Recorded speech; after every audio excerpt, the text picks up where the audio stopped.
습니다. 여러분들 혹시 이런 생각하시는 분이 계실까요? 우리 가족은 절대로 교회 나오지 않을 거야. 내가 아무리 기도해도 절대로 우리 가족들은 교회 나오지 않을 거야. 혹시 이런 생각 하시는 분 계신가요? 또 어떤 분들은 우리 직장 상사는 너무 완고해서 절대로 내가 전하는 복음을 받아들이지 않을 거야 라고 하는 그런 사람이 혹시 계신가요? 어떤 사람들은 또 이렇게 생각할 것입니다. 저 동네 사람들은 너무 세속적이어서 하나님께 전혀 관심이 없을 거야 라는 그런 생각을 여러분 혹시 하고 계시지는 않으십니까? 아마 여러분들의 그런 생각은 매우 합리적이고 또 분석적이고 나름 데이터에 근거한 타당한 그런 이유일 것이라고 생각을 합니다. 결론일 것입니다. 하지만 오늘 성경 이야기를 우리가 잘 들여다보면요, 여러분의 그런 확신이 언제든지 흔들리거나 깨질 수 있다는 사실을 여러분들이 조금 이해하게 될 거라고 생각합니다. 하나님은요, 당시에 절대적인 권력을 가지고 있었던 점령지의 로마 백부장도 하나님을 경외하는 자로 만드셨었습니다. 그 백부장뿐만 아니라 하나님은 그 백부장의 모든 가족들이 유대인들보다 더 열심히 하나님을 믿도록 하나님이 만드신 분이십니다. 그에게 특별한 에티오피아 내시처럼 사도와의 만남이 있었던 것도 아니지만 그는 열심히 하나님을 섬겼고 하나님의 뜻대로 살려고 노력했다는 것을 우리는 잘 성경을 통해서 알 수가 있습니다. 그가 이방인이었고 아직 예수 그리스도의 복음을 듣지도 못했지만 그는 누구보다도 정말 하나님이 인정하실 만한 믿음을 가지고 있었고 그의 삶은 매우 복음적인 삶이었습니다. 하나님께서 어떻게 그 사람을 그렇게 변화시키고 그런 마음을 갖게 하셨을지 참 궁금해지지 않으십니까? 오늘 하나님께서는 바로 그 사람을 통해서 새로운 역사의 전환점을 만드는 이야기를 우리에게 전해주고 있습니다. 여러분 잘 모르실 수 있겠지만 이 사도행전 10장은요. 사도행전에서 가장 중요할 뿐만 아니라 인류의 모든 역사에서 가장 중요한 의미를 가지고 있는 성경장입니다. 만약 이 사도행전 10장이 없었다면 여러분 어쩌면 우리들도 하나님의 권속이 되고 자녀가 되는 일이 일어나지 않을 수도 있어요. 왜냐하면 유대인들은 선민 사상이 아주 특별했거든요. 그들은 자신만이 하나님의 백성이고 자신만이 하나님의 사랑을 받는 민족이라고 생각했어요. 자신이 너무나 특별하기 때문에 하나님이 자신들만 귀히 여긴다는 생각을 가지고 있었어요. 그런데 하나님은 이스라엘 민족뿐만 아니라 모든 이방인들, 온 세상에 존재하는 모든 사람들 구원하기를 원하셨잖아요. 그러면 그러한 은혜가 그들에게 흘려가는 것을 이 유대인들이 허용해야 되고 이해해야 되고 받아들여야만 하는 거예요. 그런데 그러한 역사의 시작이 어디서부터 시작됐냐? 바로 오늘 사도행전 이 10장의 이야기로부터 시작된 거예요. 그래서 오늘 우리는 이 사도행전 10장의 이야기를 매우 좀 중요하게 생각하고 우리가 집중을 해서 이 말씀을 좀 살펴볼 필요가 있습니다. 지난주에는 저희가 이 고넬료 백부장의 이야기를 좀 나눴었죠. 그 얼마나 놀랍도록 뛰어난 사람이었는지, 유대인이 아님에도 불구하고 그가 이방인임인데도 불구하고 그의 믿음은 우리가 존경할 만한 그런 놀라운 모습을 가지고 있었다는 사실을 여러분들과 나눴습니다. 그러면서 우리의 모습을 살펴보고 우리도 바로 이런 백부장 같은 믿음을 좀 가질 수 있도록, 이런 삶과 그의 신앙이 일치되는 삶을 보여줄 수 있도록 우리가 좀 노력해야 된다는 부분들을 여러분을 도전을 했었습니다. 이제는 오늘 이야기의 또 다른 주인공인 베드로의 이야기를 좀 살펴보려고 합니다. 고넬료가 천사를 만나서 이제 베드로를 데리러 가라는 그런 명령을 받았을 그때 베드로는요, 요바에서 또 기도하고 있었습니다. 그때 그는 지붕에 올라가 있었는데요, 하나님 앞에 그 기도 시간에 열심히 기도하기 위해서 그곳에 있었던 것입니다. 그런데 안타깝게도 그 열심히 기도하다 보니까 너무 열정적으로 기도했는지 배가 슬슬 고파지기 시작했어요. 왜 그런 때 있지 않습니까? 우리가 뭔가에 집중해서 막 일을 하고 있는데 갑자기 뭐 배가 좀 허전해지면서 허기를 느끼는 그런 때가 있잖아요. 아마 베드로도 그런 느낌을 받았던 것 같습니다. 그런데 공교롭게도 그때 어떤 일이 일어났습니까? 하나님께서 그에게 환상을 보여주시는데 하늘에서 큰 보저귀가 내려오는, 큰 그릇이 내려오는 환상을 보여주시는 것입니다.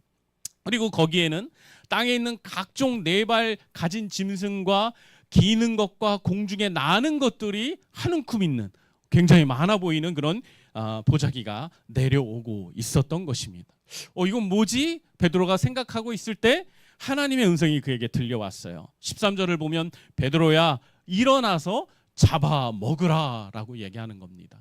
얼마나 베드로가 이 이야기를 들었을 때 기뻐하고 즐거워했을까요? 지금 너무 배고팠잖아요. 근데 하나님이 보자기를 내려주시면서 뭔가 굉장히 맛있어 보이는 친구들을 내려다 주시면서 이걸 잡아 먹으라고 하니까 너무 기쁘죠. 그리고 너무 감사했을 거예요.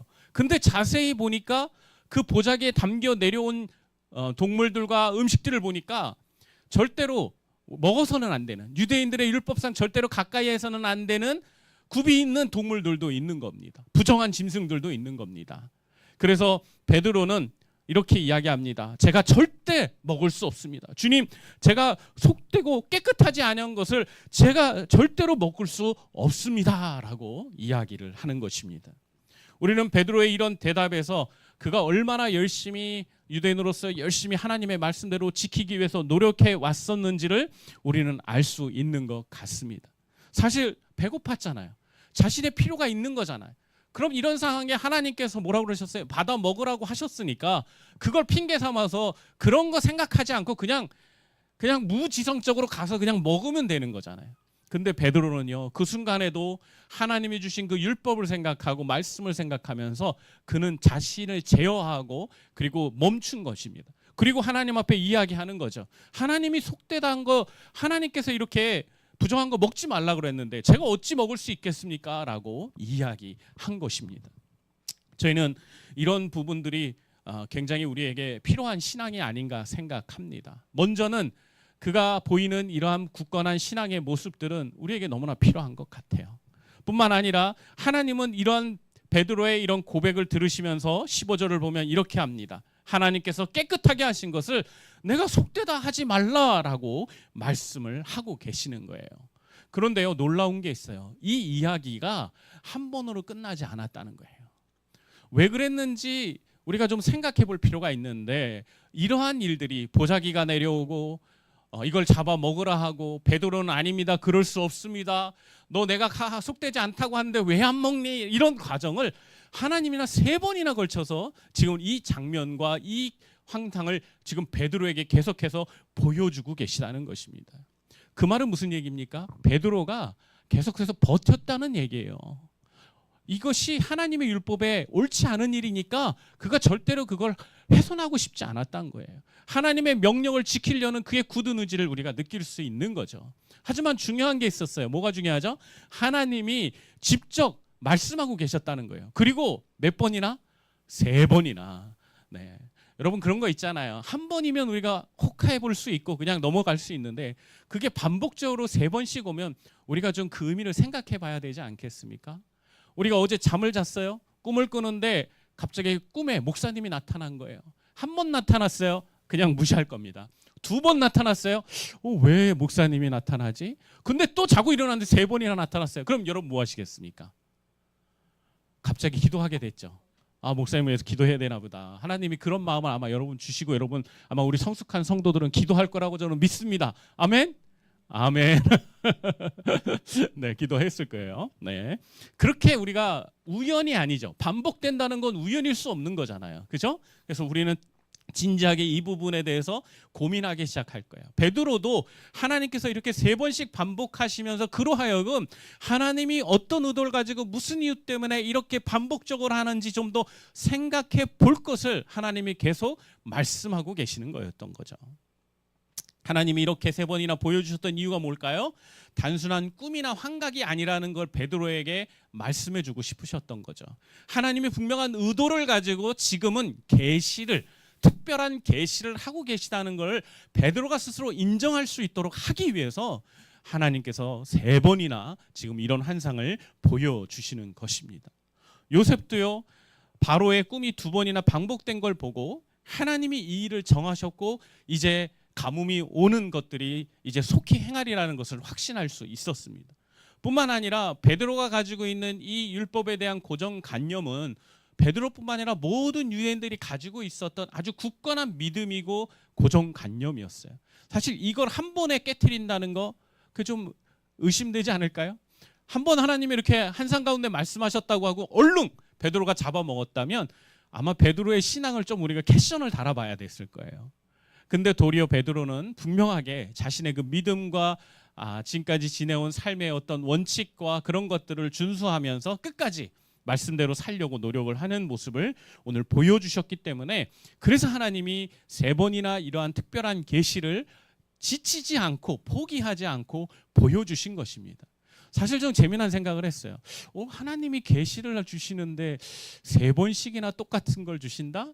이 하나님 성격이 조금 급하다고 저는 생각을 하거든요. 한 번 얘기했는데 못 알아들으면 하나님이 뭔가 좀 이 다른 과격한 행동을 하실 것 같은데, 우리 하나님 참 인내심이 좋은 것 같아요. 그리고 하나님이 3번이나 이야기하시면서 베드로로 하여금 그 굳건한 고정관념을 깨트릴 수 있는 기회를 지금 오늘 주고 계시는 것입니다.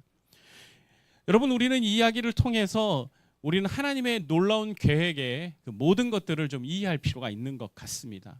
여러분, 고넬료, 백부장 고넬료는 지금 어떤 상황이죠? 하나님의 계시를 받고 욥바에 있는 베드로를 데려오기 위해서 지금 사람을 보내고 있는 상황이었고, 욥바에 가까이 왔을 때 베드로는 지금 뭘 보고 있었던 거예요?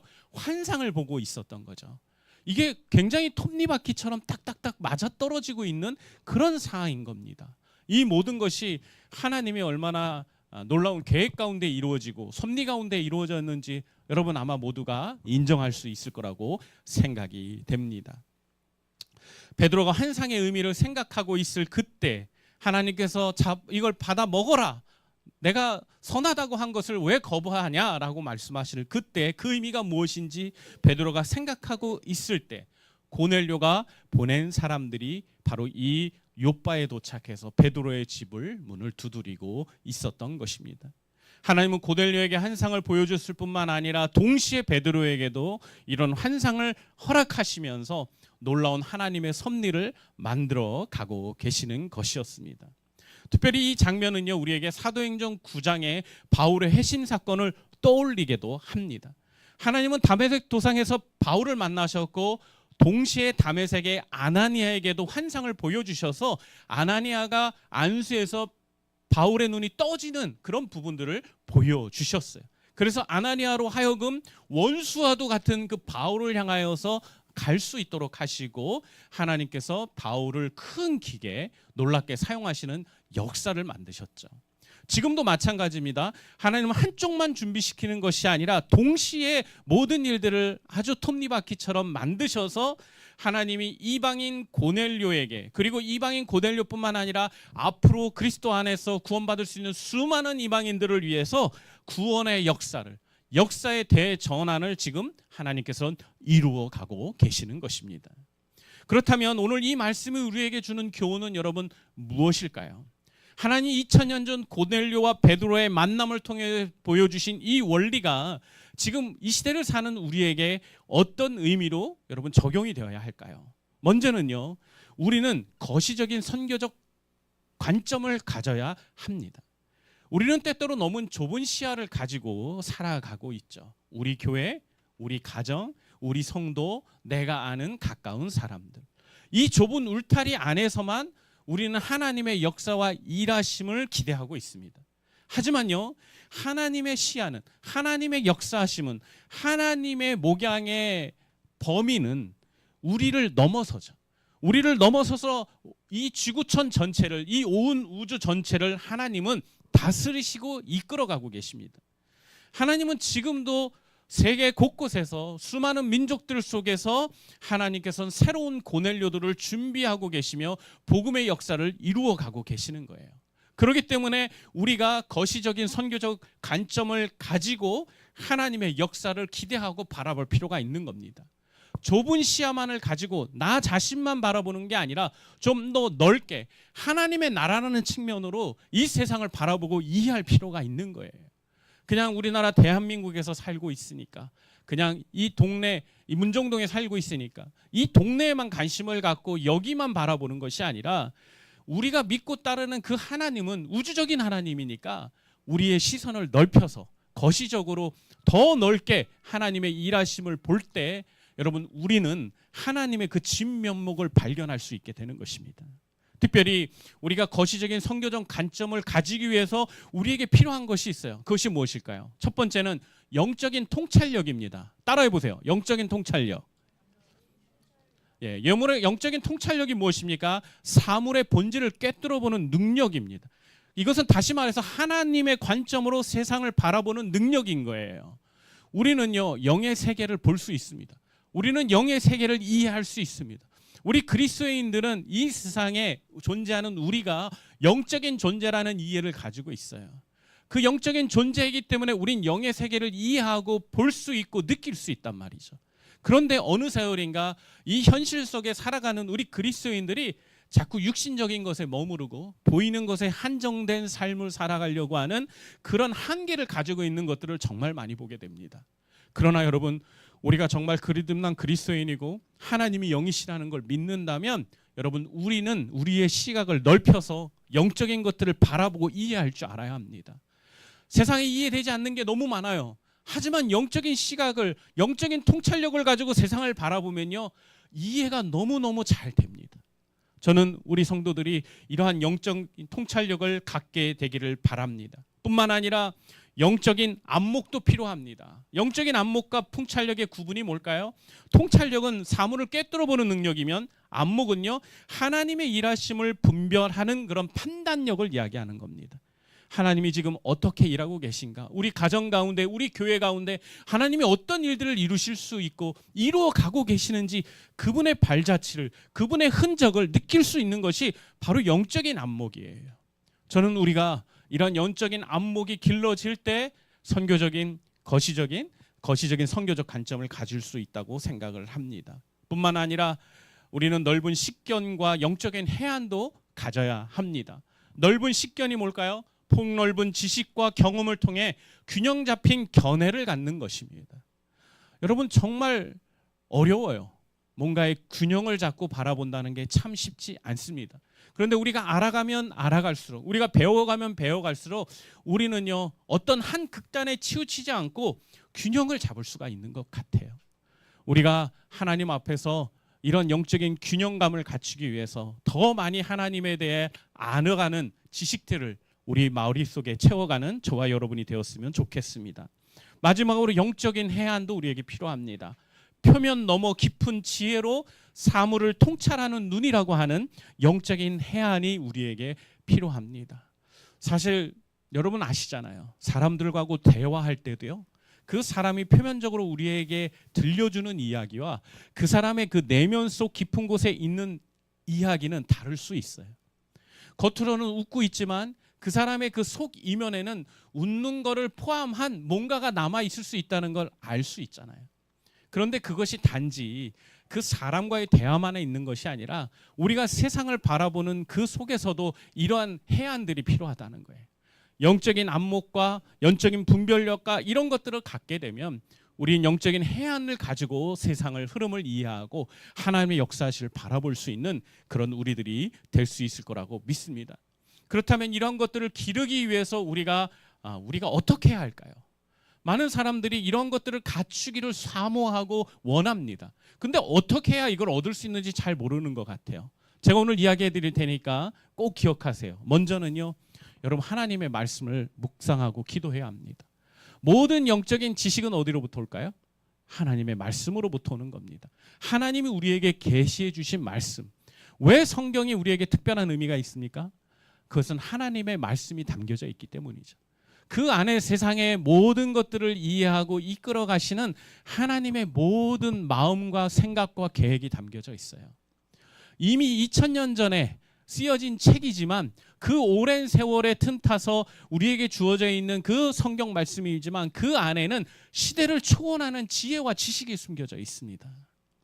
제가 지난주에 대만의 한 선교사님을 만나서 교제를 나누고 우리 성도들 교회 이름으로 사랑의 헌금을 좀 전달을 하는 시간을 가졌습니다. 대만 선교에 대해서 선교사님과 교제를 하다가 그런 이야기를 나눴어요. 선교사님, 대만에서는 어떻게 전도하나요? 라고 여쭤봤습니다. 그랬더니 그런 얘기를 하시더라고요. 말씀 캘리그라피 사역을 한다고 그러시더라고요. 그게 뭡니까? 그랬더니요, 공원에 나가서 이 중화권이다 보니까 글씨 써주는 걸 굉장히 좋아한대요. 특히 중화권은 좋은 문구나 글들을 적어서 액자로 만들어서 선물해주면 그 어떤 것보다도 너무너무 좋아한다는 거예요. 그래서 대만에서 전도할 때는 말씀을 캘리그라피로 해가지고 써가지고 이렇게 복음으로 건면을 한다고, 전달을 한다고 하더라고요. 그럼 그냥 그렇게 전문하고 마시나요? 그랬더니 그게 아니라 그걸 쓰는 동안에, 액자로 만드는 동안에 기다려야 되잖아요. 그 기다리는 동안에 옆에서 목사님이나 전도 훈련자들이 복음을 전한다는 거예요. 그 얘기를 듣고 얼마나 깜짝 놀랐는지요. 와, 이런 좋은 방법이 있군요. 문화적인 그런 부분들을 통하여 하나님의 말씀을 전하는 건데요. 놀라운 게 있어요. 그분들이요, 하나님의 말씀이라고 해서 불편해하지 않는다는 거예요. 왜냐하면 그 말씀에 담긴 지혜를 그들이 알고 너무나 탐복한다는 거예요. 너무 재밌었어요. 제일 좋아하는 구절이 뭡니까? 그랬더니 항상 기뻐하라, 쉬지 말고 기도하라, 이걸 좋아한다는 거예요. 제가 아니 이걸 왜 그러니까 그들이 그 깊은 의미를 잘 모를 수도 있겠지만은 옆에서 목사님이 설명도 해주시거든요, 그 의미를. 그런데 그런 것들을 그들이 의미 있게 받아들이고 있다는 거죠. 여러분은 어떤가요? 여러분, 우리도 사실 생각해 보면 하나님의 말씀에 담겨져 있는 그 깊은 의미를 우리가 제대로만 이해한다면 그 어떤 말씀도 우리에게 감동이 되지 않는 말씀은 없잖아요. 우리 솔직히 성경에 있는 많은 이야기가 우리가 처음 그 이야기를 접했을 때 느껴졌던 그 깊은 감동이 있지 않습니까? 우리의 존재가 무엇인가, 인간이 어디서부터 왔는가라는 질문과 의문이 있을 때 세상은 우리에게 뭐 여러 가지 이야기를 하고 있죠. 근데 결론이 뭡니까? 원숭이로부터 우리가 왔다고 이야기하잖아요. 진화론자들이 얘기하길. 그러나 성경은 뭐라고 얘기해요? 흙에서부터 창조되었고 하나님이 생기를 넣으셔서 인간이 되었다는 얘기를 하고 있잖아요. 근데 어떤 게 더 타당한 겁니까? 만약에 여러분이 아직도 여전히 진화론에 대한 부분이 더 타당하다고 믿는 분이라면 저하고 오늘 예배 마치고 여기 옆에 롯데월드타워로 올라가시면 좋겠어요. 그리고 제가 이야기할까요? 롯데월드타워가 만약 우연하게 단세포로부터 시작해서 생명체가 되고 그것이 이렇게 벽돌이 돼서 새로운 많은 그 복잡한 메커니즘으로 해서 이 123층이나 되는 빌딩으로 세워지기 위해서 몇 년이 필요할 것 같으십니까? 라고 제가 질문한다면 여러분이 그 질문을 어떻게 받아들이시겠어요? 말도 안 된다고 받아들이시겠죠. 그런데 그러한 일들을 많은 진화론자들이 그런 것들을 우리에게 믿으라고 요구하고 있다는 사실이에요. 저는 지금 뭐 진화론과 창조나 어디게 맞냐 그 얘기를 하는 게 아닙니다. 성경은 우리에게 놀라운 비밀을 전해주고 있고 성경의 지혜는 우리가 생각하는 것보다 훨씬 더 크다는 거예요. 그래서 우리가 그거를 받아들이는 것이 결코 비이성적이나 우리가 지식이 부족해서 받아들이는 게 아니라는 거죠.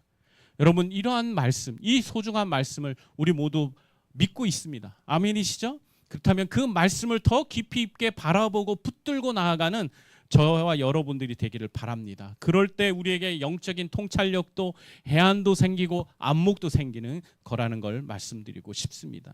그리고 뿐만 아니라 넓은 시야를 갖기 위한 도전도 우리가 해야 합니다. 여러분, 우리가 이 자리에 이곳에서만 있으면 우리의 식견이나 우리의 시야가 넓어질 수 있을까요? 말로는 할 수 있겠죠. 하지만 진짜 우리의 시야가 넓어지기 위해서는 그 넓은 곳을 봐야 합니다. 그 넓은 곳에 풍덩하고 빠져봐야 되는 거예요. 그런 도전과 그런 시도를 우리가 해야만 하는 겁니다. 저는 우리가 정말 다양한 경험들을 가질 수 있었으면 좋겠어요. 다양한 곳을 경험하고 다양한 일도 해보고 다양한 곳도 방문해 보면서 여러분의 시야를 넓혀봤으면 좋겠습니다. 만약 그게 어려우면요, 다양한 사람들과 교제를 나눠보세요. 저도 이곳에 있지만 대만 선교사님, 가나 선교사님, 필리핀 선교사님, 베트남 선교사님 이런 분들을 만나서 그분들하고 이야기하다 보면 그분들이 경험했던 그 간접 경험들을 통하여 하나님이 어떻게 일하시고 계시고 하나님이 여전히 놀랍게 복음을 세상 가운데 전하고 계시다는 이야기를 듣게 되는 거예요. 저는 우리 성도들이 그런 수많은 하나님의 사람들, 하나님이 귀히 여기시는 그런 사람들과 함께 교제하면서 여러분이 더 거시적인 선교적 관점을 가지게 되기를 정말 소원합니다. 그렇게 하는 것이 하나님이 우리에게 기대하고 계시는 거예요. 하나님은요, 그냥 가만히 있는 사람을 쓰시지 않아요. 하나님은 하나님의 마음을 품고 하나님의 일하심에 순종하기를 위해서 애쓰고 도전하고 노력하는 사람들에게 하나님이 기회를 주시는 겁니다. 저는 우리 성도들 모두가 젊고 유능한 사람들인데 이 친구들에게, 여러분들에게 하나님이 놀랍게 하나님이 역사의 주인공으로 세우시고 하나님의 놀라운 계획을 이루어 가시는데 여러분들을 하나님의 도구로 사용해 주시기를 정말 소원합니다. 그러기 위해서 여러분의 시선이 그냥 좁아 있는 내 가정, 내 동네 이게 아니라 좀 더 넓은 하나님의 나라를 이해하고 바라볼 수 있는 저와 여러분들이 되시길 주님으로 축복합니다. 그리고 두 번째가 있습니다. 우리 안에 고집과 편견의 벽을 무너뜨리게 해야 해요. 우리가 거시적인 선교적 관점을 가지기 위해서 그것을 가지지 못하도록 하는 방해 요소들이 있는데 그것이 바로 고집과 편견의 벽입니다.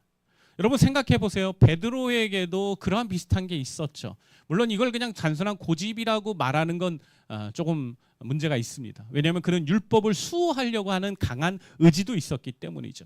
하지만 이러한 것들뿐만 아니라 그 안에 계속해서 반복되는 그런 하나님의 계시 속에, 하나님의 환상과 계시 속에 그가 사실 엎드렸어야 하는 게 맞죠. 베드로가 알겠습니다, 이제 그러면 그걸 먹겠습니다라고 하지 않았어요. 오늘 환상의 내용의 결론이 베드로가 그러면 하나님의 말씀대로 받아 먹겠습니다라고 하고 끝나지 않는다고요. 그 환상을 보고 있는 가운데 누가 왔어요? 고넬료 백부장이 보낸 사람이 왔을 때 그가 그 모든 걸 이해할 수 있었던 거죠. 사실 어쩌면 베드로는 끝까지 버텼을 수도 있어요. 하나님이 3번이 아니라 5번이나 10번이나 했을 때 그러면 그게 뭘까요? 고집인 거죠. 하나님 앞에서 하나님이 말씀하시는데 그렇게 계속해서 교훈하시는데도 불구하고 그걸 거부하고 거절하고 있다면 그건 고집인 거예요. 그건 하나님 앞에서 내려놔야만 하는 문제인 거죠. 그런데 사실 우리 어떻습니까? 우리의 모습을 보세요. 우리가 얼마나 고집이 많습니까? 특별히 우리 그리스도인들이 만만치 않은 고집들을 가지고 있죠. 네. 물론 그렇기 때문에 우리가 이 신앙을 포기하지 않고 살아가고 있는 것도 있습니다. 하지만 우리가 꼭 명심해야 되는 거 있어요. 우리의 고집보다 우선되는 게 있다는 거죠. 우리의 고집과 생각보다 우선되는 게 뭐예요? 하나님의 말씀이고 하나님의 음성이잖아요. 하나님께서 하나님의 말씀을 통하여 우리의 삶을 인도하실 때 우리는 언제든지 네, 아멘 하고 순종할 준비가 되어야 되는 거예요. 그런데 많은 사람들이 이런 순종을 잘 못하는 것 같아요. 제가 볼 때는 솔직하게. 네, 저도 좀 그런 부분들이 있었던 것 같고 제 삶을 뒤돌아보면 여러분 사실 우리가 우리의 생각을 내려놓는다는 게 말로는 쉽지만 그렇게 쉬운 게 아닌 것 같습니다. 그러나 하나님께서 우리에게 기대하시는 것이 있죠. 하나님은 우리가 하나님의 말씀대로 살아가기를 원하세요. 아멘이십니까? 그렇다면 우리에게 고집과 편견과 틀에 박힌 방식이나 그런 모든 것들을 하나님이 건드리시고 터치하실 때 그런 것들을 이제 내려놓게 하셔서 새로운 삶으로 나아가게 하실 때 우리는 기꺼이 그 모든 걸 십자가 앞에 내려놓을 수 있는 용기를 우리가 선택해야 된다고 믿습니다. 그것이 바로 무엇과 결부될까요? 순종과 결부되는 겁니다. 사실 하나님이 우리를 사용하실 때 사실 순종이라는 그런 단어가 너무 중요한 것 같아요. 하나님의 역사에 보면 하나님의 응답과 하나님의 부르심을 보면 그 부르심에 응답하는 순종의 사람들이 있어서 지금까지 하나님의 역사는 이루어져 왔거든요. 그렇기 때문에 사실 그리스도인의 삶에 있어서 가장 중요한 핵심이라고 뽑으면 순종이라는 단어를 뽑아도 문제가 전혀 없습니다. 근데 문제는 이 순종이라는 단어를 하나님의 말씀에 대한 순종이 아니라 어떤 인간의 권위에 대한 순종으로 자꾸 타협해 가려는 사람들의 욕심이 있기 때문에 사람들이 이 순종이라는 단어 자체를 꺼내는 것을 좀 기피하기도 해요. 우리 교회도 사실 그런 얘기를 잘 하지 않습니다. 근데 그게 너무 안타까울 때가 있지만 어쩔 수가 없어요. 지금은 순종을 요구하는 것이 성도들에게 굉장한 압력으로 다가오기 때문인 거죠. 그러나 순종의 가치가 뭔가 희미해지거나 의미가 없거나 그런 건 아니에요. 우리 그리스도인이 사실 하나님의 응답과 부르심과 말씀 앞에 보여야 되는 반응은 100%의 순종입니다. 90% 순종도 아니에요. 100% 순도 99%의 순종으로 나아가야 할 때만 하나님의 역사가 일어나고 하나님의 계획이 우리 안에 성취되는 거예요. 그런데 그 순종을 이야기할 때 성도들에게는 반감이 일어나고 마치 자동적으로 그러한 반사작용으로 순종에 대한 거부감이 있기 때문에 그런 얘기를 잘 못하기 때문에 너무 안타까운 부분이 있습니다. 그러나 오늘 이 하게 된 거 제가 여러분에게 권면하고 교훈합니다. 여러분 순종해야 합니다. 하나님이 여러분에게 말씀하실 때 순종해야 합니다. 하나님이 여러분에게 큐티하거나 말씀을 볼 때 어떤 생각에 대한 도전을 일으키실 때 기꺼이 순종할 수 있어야 합니다. 여러분의 100%의 순종이 여러분의 삶에 더 하나님의 뜻에 민감할 수 있도록 돕게 돼요. 하나님의 말씀을 거부하기 시작하면요, 우리 안에 성령의 음성이 희미해지기 시작합니다. 들리지 않습니다. 아니, 하나님이 내 안에 계신 것조차 의심됩니다. 하지만 하나님이 뭔가 변화되어야 한다고 들려주시고 뭔가 이렇게 향하는지 더 하나님 나라 안에서 올바른 백성의 모습이다라고 도전하실 때 우리가 기꺼이 네, 아멘, 그렇게 하겠습니다라고 나아가면요, 그때부터 여러분의 영적인 회로가 다시 가동하기 시작하고 여러분의 민감한 영적인 스위치가 올라가기 시작을 하는 거예요.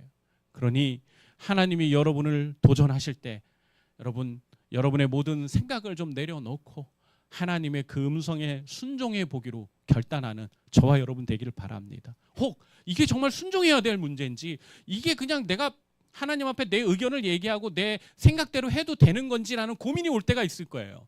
그때 많았죠? 아마 많으셨을 거예요. 여러분 그때 어떻게 될까요?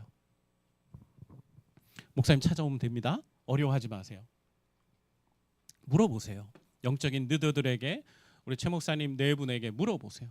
그러면 하나님이 여러분에게 분명한 응답을 확신시켜 주실 거예요. 그러면 여러분이 기꺼이 순종하는데 훨씬 더 마음 편안하게 할 수 있을 거라고 믿습니다.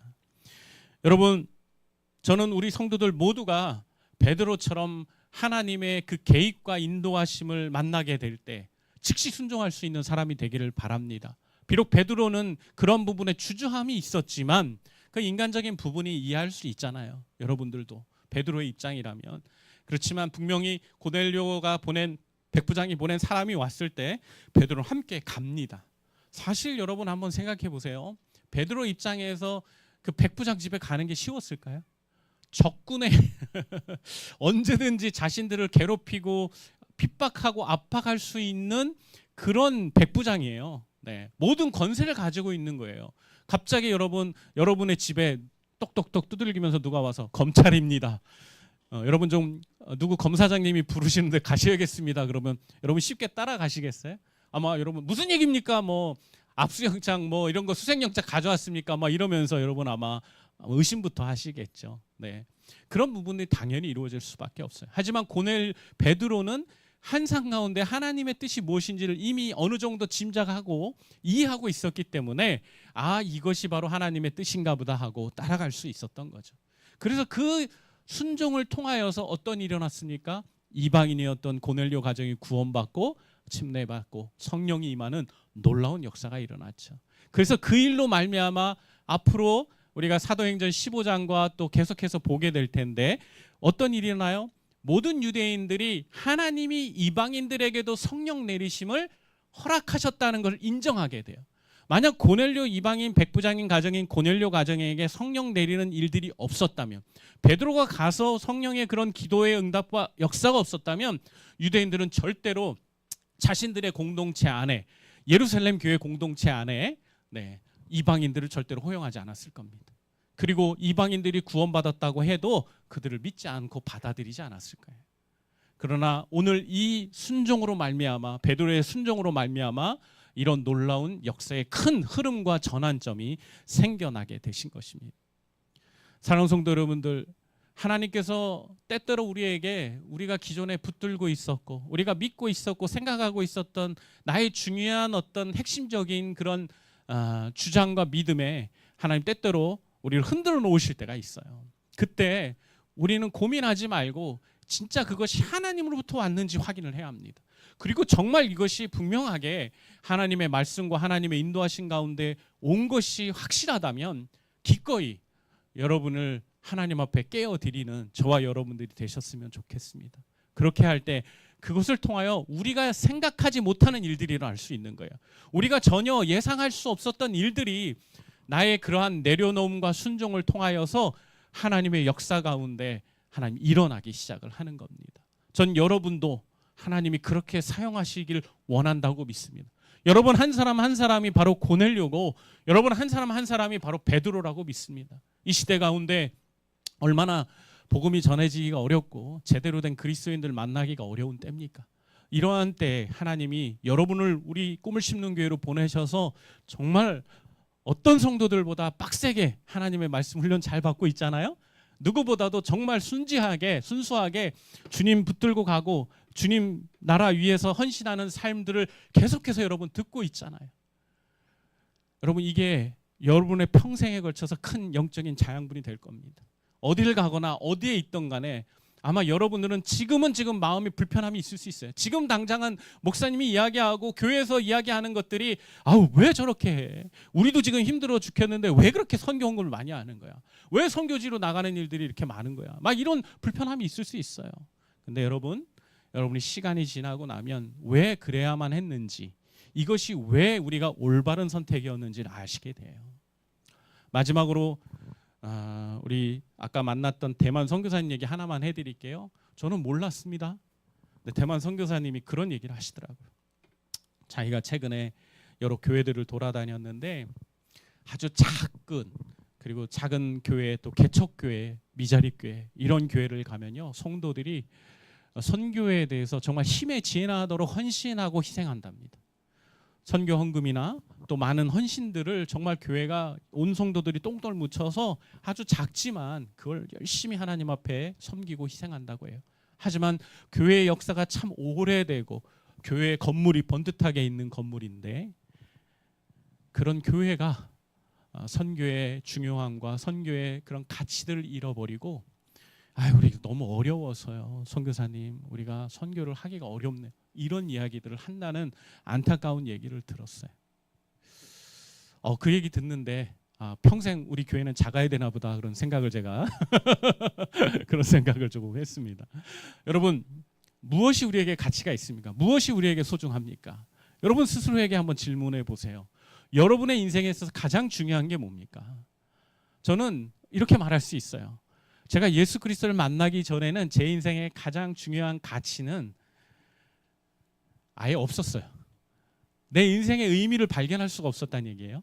근데 내가 예수님을 만나고 나니까 내 인생에 가장 가치 있는 것은 예수 그리스도예요. 그래서 예수 그리스도를 기쁘시게 할 수만 있다면 예수님이 하나님이 이루시는 그런 꿈들과 일들이 이루어질 수만 있다면 기꺼이 내 모든 걸 드리는 것이 내 인생의 가장 큰 가치가 됐어요. 여러분은 어떠십니까? 성경에 나오는 수많은 영적인 이야기들, 하나님 손에 붙들린 수많은 영적인 사람들의 이야기들을 보면 그들이 무엇에 더 가치를 두고 그것이 무엇을 더 붙들고 살아가고 있었던 것 같으십니까?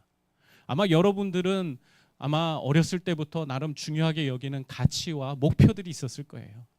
저같지는 않았을 거예요. 하지만 여러분들 그 목표를 위해서 여러분 열심히 지금까지 달려왔고 이루어냈는데 앞으로 여러분의 그런 가치와 목표가 하나님과도 계속해서 같이 갈 수 있는 건가요? 제가 정말 질문하고 싶어요. 여러분이 소중하게 여기고 여러분이 가치 있게 여기는 그 가치가 하나님 나라의 가치관과 동일한가요? 하나님이 중요하다고 여기는 그 가치들과 여러분이 세상에서 붙들고 싶은 그 가치가 동일한지 여러분 한번 질문해 보시길 바랍니다. 저는 그렇게 되어 갈 거라고 믿고 있습니다. 그렇게 되어야 한다고 믿습니다. 그러면 그 일을 위하여서 하나님의 일하심과 하나님의 역사에 여러분의 시야가 좀 깨어지길 원합니다. 그래서 정말 그냥 내 문제, 내 가정, 내 교회 이것만이 아니라 온 세계를 다스리시고 수많은 영혼들을 주님께 돌아오기를 원하시는 그 하나님의 선교적 역사에 여러분이 마음을 열고 함께 수긍하면서 함께 주님과 동역하고 달려가는 우리 멋진 성도들이 되기를 주님의 이름으로 축복합니다. 기도하겠습니다. 아버지 하나님, 오늘도 하나님께서는 얼마나 바쁘게 일하셨는지요. 고넬료를 만나시고 베드로를 만나셔서 그 두 사람이 서로의 그런 한계들을 극복하고 서로가 가지고 있었던 선입견들을 무너뜨리면서 같이 만나서 하나님의 놀라운 역사를 이루는 주인공으로 그들을 세우시냐고. 우리 주님 얼마나 바쁘셨습니까? 하나님이 그렇게 바쁘게 분주하게 돌아다니실 때 우리는 과연 무엇을 하며 살았고, 무엇에 더 열정적이었고, 무엇에 더 마음을 두고 있었는지 하나님께 질문해 보기 원합니다. 아버지, 우리가 이 인생을 살아가는 데 있어서 무엇을 더 가치 있게 여겨야 하겠습니까? 무엇 때문에 우리가 이 인생을 살아가고 있습니까? 구원받고 하나님의 자녀가 되었으면 이제 다 천국에 가도 되는데 왜 하나님은 우리를 아직도 이 땅에 남겨놔 주셨습니까?